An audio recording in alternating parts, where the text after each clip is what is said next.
All you elite dangerous cargo hauliers know the importance of a good ship. Is it pure quantity that's important for you, for hauling things from point A to point B, for system colonization, or just the average community goal when we eventually get one? Or is it something more for you? Do you need a little bit of defense as well? Hauling cargo is the backbone of system colonization and indeed quite a good profit earner as well. The bigger your ship, the more you can haul, and the richer your pockets will get, and the quicker your systems will be colonized. So here is my top 10 list of the best cargo haulers ranked in reversed order, with the best being saved for last, but let's face it, we all know what that one's going to be, but all the stuff in between is important as well. So, if it's going to be a mighty convoy and you like trucking through the night, stay tuned.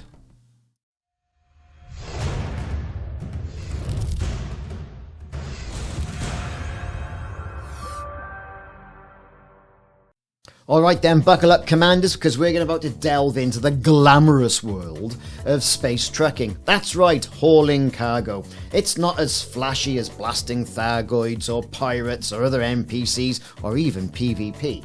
It is a backbone of the game. But without it, those people who want to have shiny new colonies would find their systems empty. Community goals would remain unestablished and uncompleted. We wouldn't get any new modules. Hauling is core of the game. And if you want to be the cosmic Deliveroo or Amazon of the Milky Way, then this is what you're going to need to know about. And here are the top 10 haulers. Now, these are my opinions and mine alone, based on hours of hauling everything from bio-waste to battle weapons. Now, one thing I will say, that mileage may vary with all these ships and also cargo capacity.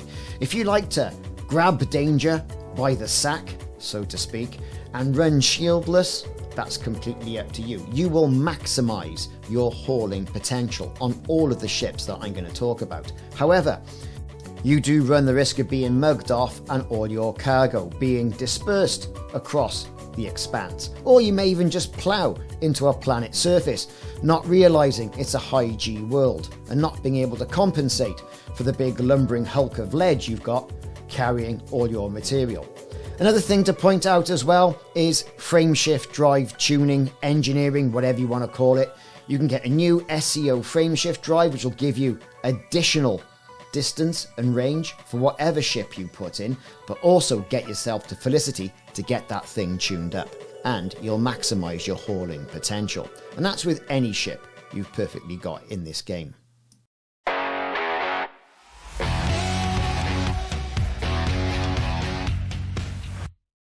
So straight in at number 10 everybody, we've got the Lakon hauler, or as I like to call it, the better than walking option. With a total cargo capacity of up to 22 tons and one small hardpoint, the hauler is the galaxy's way of saying, well, it's a bit better than a Sidewinder. With a cargo capacity that makes a grocery run look ambitious, it's the starter ship for all fledgling traders and commanders. It's a single small hardpoint that ensures any pirate encounters will be brief. You're either going to run or you're going to be space dust. The hauler is a classic shuttle type design. And you all know what I mean by that. It's an excellent light freighter for traders, shall we say, who are just starting their careers and are seeking to upgrade from that Eagle or Sidewinder, all you people who are new to the game. It is quite slow, however, for its size, so engineering is going to be a must. However, as well as being poorly armed and armoured, characteristics which place it at a severe disadvantage in combat situations and significantly reduce its effectiveness in all other roles. Furthermore, despite having more cargo capacity than a Sidewinder, the hauler still stops at 26 tons, making it suited for trading rare commodities if you want to take that risk, rather than general goods. If you're going to do system colonization with this one, then you're typically in for the long haul. It's nothing more than a stepping stone.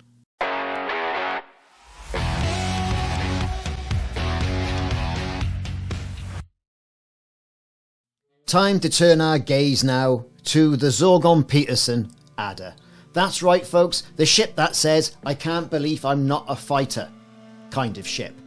Slightly more cargo capacity, up to 30 tons, and 3 hard points on this one, with 1 medium and 2 small. The Adder is the ship equivalent of a 1980s mullet, in my opinion. Business in the front, bit of cargo, and party in the back, with a bit of armament. And that's kind of it. While it offers a modest cargo hold, its improved armament means you can at least shake a stick at those nasty pirates and NPCs who are trying to take it from you. Over and above that of the Hauler, I would choose the Adder every time, if that was in my price range.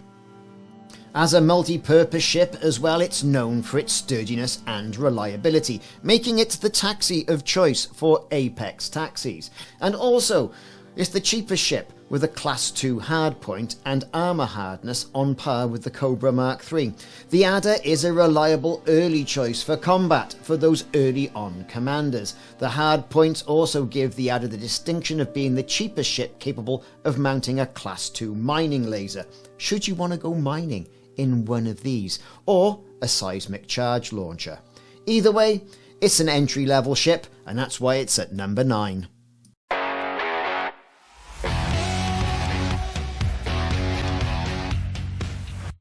In at number 8, we're now starting to get into the typical hauler type of craft. We're talking the Type ships as well. Straight in, we've got the Type 6. Now, this is the galaxy's answer to affordable moving. It's kind of a decent cargo capacity, but it's not going to make you weep in regards to buying it. It's got just enough firepower to remind pirates you're not entirely defenseless, and is a solid choice for budding traders starting up and coming through the trading ranks. Don't expect to go winning any drag races, however, but the Type 6 isn't so bad. You know, it's not so bad. So this budget moving van of a cargo carrier, the Type 6, has up to 114 tons of cargo capacity with 2 small hard points. So you're not going to win any typical combat fights anytime soon.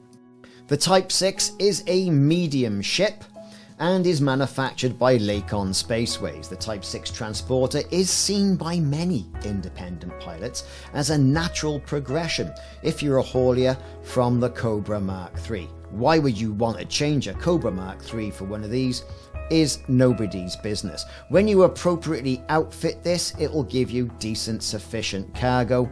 But like I said, I mean, ship's shields and hull are going to be a problem, so you'll need to engineer those up.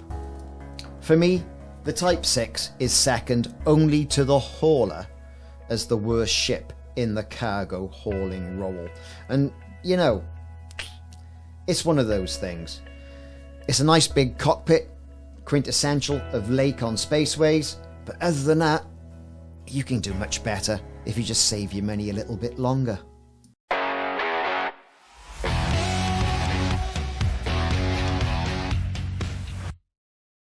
Straight in at number 7 comes the Keelback, that Type 6 variant.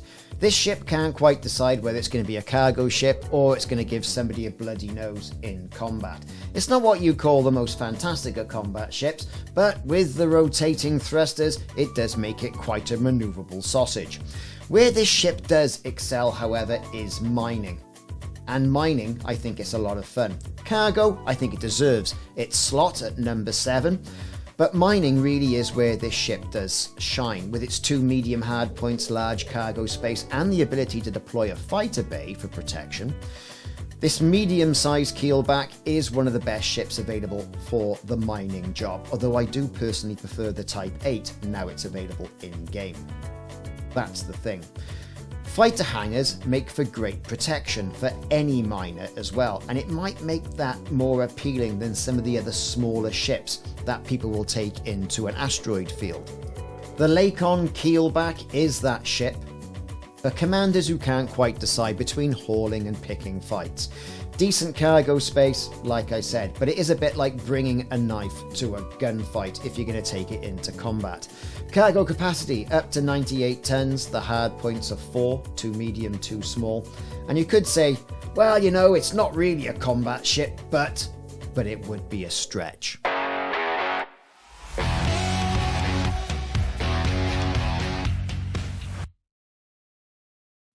Number 7 is that almost there kind of freighter. You know it as the Lakon Type 7.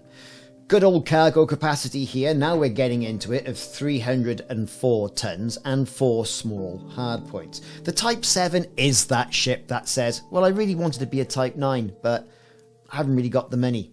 It offers quite decent cargo space, but its large size does restrict it to larger landing pads, where all the ships so far have been medium to small. So you can't go docking with those smaller outposts. Its modest hardpoints mean diplomacy really is often the best policy, which means you should be running away from any real flight. It doesn't handle particularly well either, but with that 304 cargo tons, you can shift an awful lot of product, whether it's toilet paper, bio-waste, or whatever else you can cram into its cargo hold. Now, why is the Type 7 here in slot number 6? Well, price, to be perfectly honest with you. It's that entry-level large cargo hauler. It's not going to break the bank, really.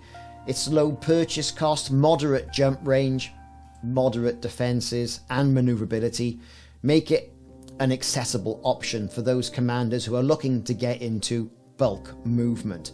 Newer ships are coming into the game all the time, and I dare say this in future months will be falling back down the ranks. Some people do say the Type 7 is a viable exploration ship, with some caveats, however. Ranges of FSD range around 30 light years, which can be extended with engineering and an SEO drive. The ship is kind of capable, but why would you want to do it to yourself? Probably a good ship as well to do the rare commodity run trading, but other than that, really, it's a big old lump of metal. It looks absolutely terrible, and I don't know why you'd want to do it to yourself.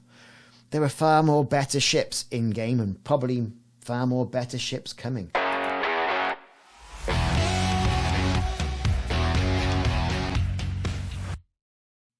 Number 5 is a ship that needs limited introduction. Yet again, it is a fantastic ship, a multi-role ship. You've got it. It's that jack of all trades, master of none, fair to say, the Python. With a cargo capacity up to 294 tons, 3 medium and 2 large hardpoints, the Python is indeed the Swiss Army knife of ships. It boasts a hefty cargo space while retaining the agility and firepower to make pirates reconsider their life choices. Its ability to land on medium pads provides access to outposts that larger ships, like the Type 7, can only just dream of. I love the Python, and to be fair, there's no other better multi-role ship in the game, with the exception of the Cobra Mark V. But that's a small ship, so not really a good comparison. So as that multi-role sort of hauler type ship, the Python can serve as a heavily armed freighter that can carry 284 tons of cargo. That's with a class 3 shield generator fitted. Oh, if you are going to go completely shieldless, pants down as it were, you can get 292 tons with no shield fitted. Additionally, it's one of the largest cargo capacity of any ship that can dock at the outposts. That has also been supplanted now, however, by the Type 8. It utilises those medium pads, as I mentioned, so you can gain access to virtually every station and outpost that you want. It's a great little ship for community goals, great little ship for system colonization as well.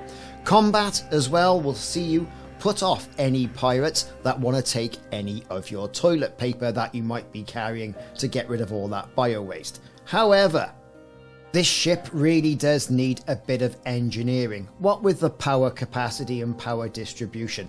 You would not go far wrong by getting the FSD tuned up as well, whether you go for an SEO FSD. I would recommend that. Get yourself to Felicity, and also get yourself some drag drives and dirty drives as well, to make that as fast as you possibly can. You'll be doing runs at no time, and I think that's a good middle of the road, a good midpoint for number 5 in our top 10.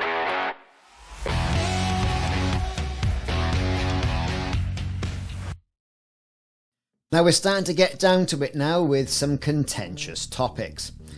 What are we going to talk about now? Well, it's going to be, you named it, the Type 8 transporter. This is the Goldilocks of freighters, in my opinion, and I really did think about moving this up a little bit, but you know, I think the Type 8 is a medium type hauler with the amount of cargo that it can haul, that being 406 tons, with its one medium and all the other hard points that are small that come with it. It's a classic hauling of a ship. The Type 8 is a Lakon Spaceway's attempt to create just the right amount of freighter, with cargo capacity that sits comfortably between that of the Type 7 and that of the Type 9. It really is that stopgap. It offers a balanced approach to hauling. It improved maneuverability also means that you're less likely to hear the dreaded sound of scraping station walls or see the dreaded rebuy screen that I seem to see quite often. Tuned up for SEO, with SEO in mind when it was designed. You're going to get better fuel consumption when at boost. Let's face it, getting from A to B in system is going to be an absolute pleasure. And of course, you've also got that ability that the SEO drives that when engineered will take you further than standard FSDs. I like this ship. I really do like it. And I think number 4, it was a swap up between this and number 3 for this ship. Anyway, let me know what you're thinking so far.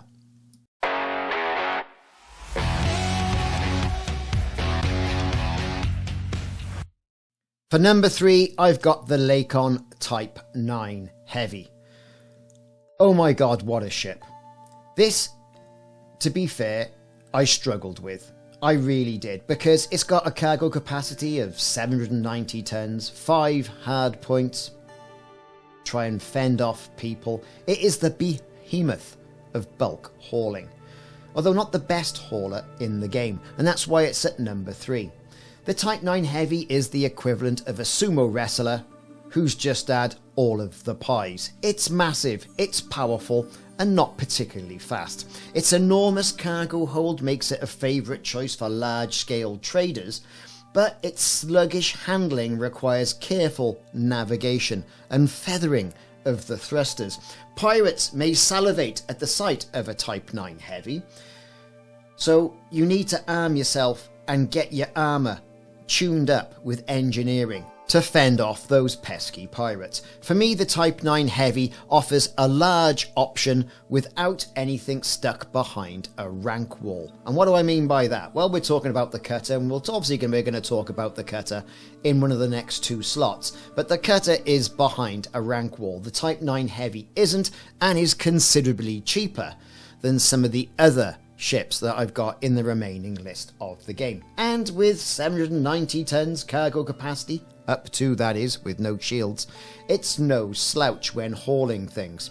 However, you may want to think of just taking the hit on the cargo capacity with the Type 9 Heavy and packing a shield, just so that you can just fend off any attacks, so you can make that jump to hyperspace and get out of dodge if they come knocking.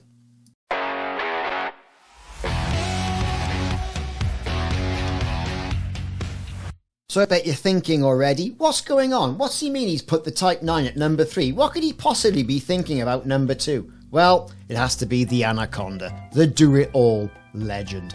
Not the biggest cargo carrying capacity of the ships, but perhaps the more versatile if you need to mix it up. If someone's out to come and pinch all your stuff, then you want the things of legend, the Anaconda, the ship with a formidable cargo capacity and array of hardpoints that will make a battleship blush. It's versatile enough to handle trading, combat, exploration, mining. Equally, I would say, in my opinion, just be prepared for the repair bills and, of course, the hefty cost on which you have to get the money to buy one of these things in the first place. This ship used to be the pinnacle of achievement in Elite Dangerous when it first came out. Now it's been kind of surpassed by some of the other ships, I would say. The Anaconda is a lumbering bulk, but one of the most powerful ships you can get in the Elite Dangerous galaxy to date. The ability to deploy a fighter and fend off pirates with all those hardpoints and still carry some stuff with decent jump range as well is something that needs to be recognised. Now for me, the Anaconda gets slot number 2. What do you think's at slot number 1?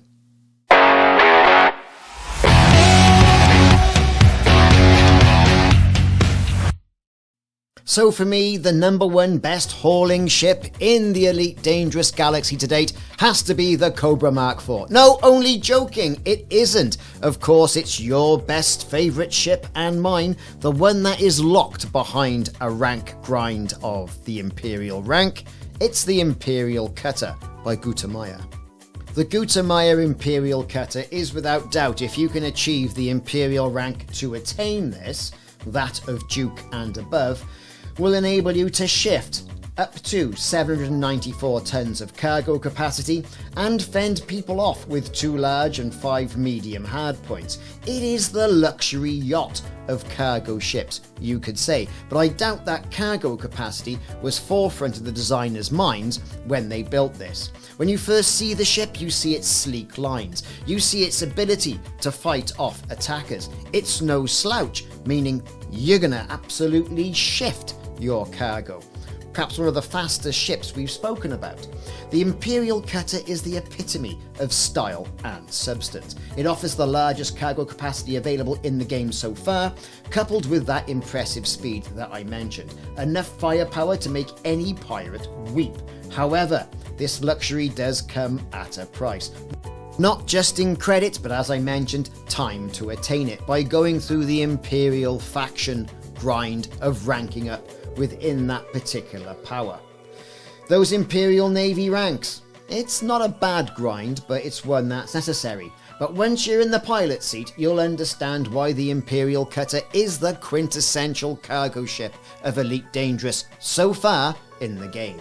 Now we're all hoping that Frontier's going to give us more ships, and particularly ones that are actually pointing towards that of making system colonization less of a ball ache. By that, we want something like a Boa or perhaps a Panther Clipper. Who knows? So have I got this top 10 list correct? How would you change it? You let me know in the comments. I've been Ricardo. Thanks very much for watching. I'll see you soon.